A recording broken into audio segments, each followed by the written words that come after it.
Il y a une grosse demi-heure maintenant, regardez et écoutez.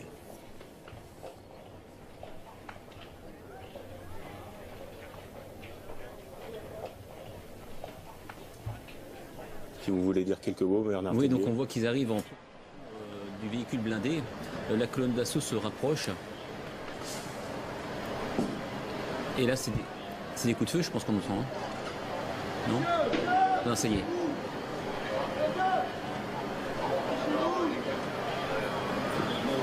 Alors, on n'a pas une vue sur la façade. Comment sont organisés les différents hommes du groupe? Alors, en premier... Ah, ça y est. Échange de coups de feu mûris. Hein.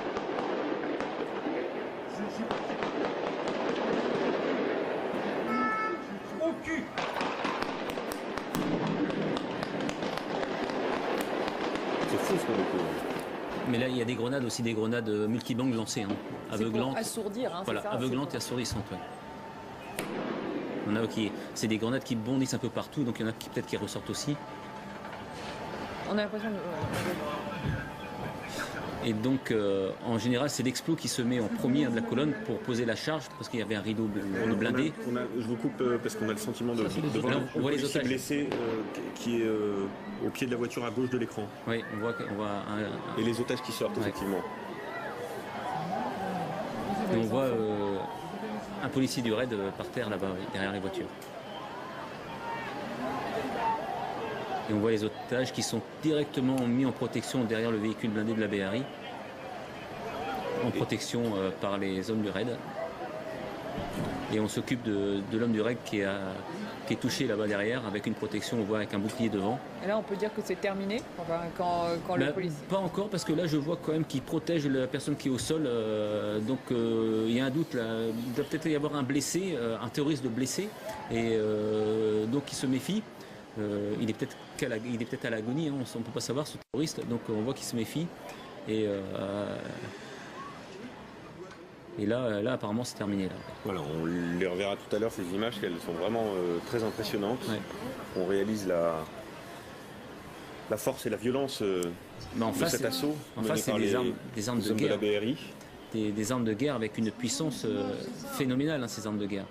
On voit ce policier du raid couché derrière la voiture.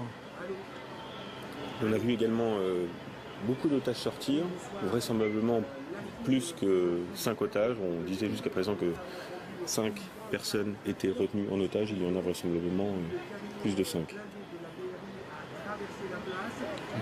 Je ne sais pas s'il y en avait plus que 5, mais 5 c'est déjà beaucoup. Hein. Oui, parce qu'ils sont... Bon, il y a les policiers qui les entourent. Il y a les policiers avec le sentiment d'avoir courir un certain nombre. Avec les policiers, tout ça, c'est... Oui, pour l'instant, on n'a pas de chiffres ni sur le bilan des otages, ni... On va continuer à regarder ces images. On est donc dans la seconde partie de l'opération. C'est ce que vous nous expliquiez tout à l'heure, Bernard Tellier. Les hommes avancent doucement à l'intérieur pour inspecter les lieux et s'assurer qu'ils sont sécurisés. D'une part, pour voir si c'est pas piégé. Deuxièmement, pour voir si les terroristes sont bien neutralisés. Et puis pour voir si les terroristes ne se sont pas piégés eux-mêmes, parce qu'ils peuvent mettre un piège sous eux. Et puis dès qu'on les retourne, ça explose. Donc ça va être un travail minutieux qui peut durer longtemps, hein, pour justement qu'il n'y ait pas d'effet par la suite, parce qu'une bombe puissante dans un bâtiment comme ça peut faire beaucoup de dégâts. Est-ce que vous désignez celui qui va tirer justement sur l'otage, puisque c'est un tir de précision, donc est-ce qu'il est sur le preneur d'otage? Est-ce que vous...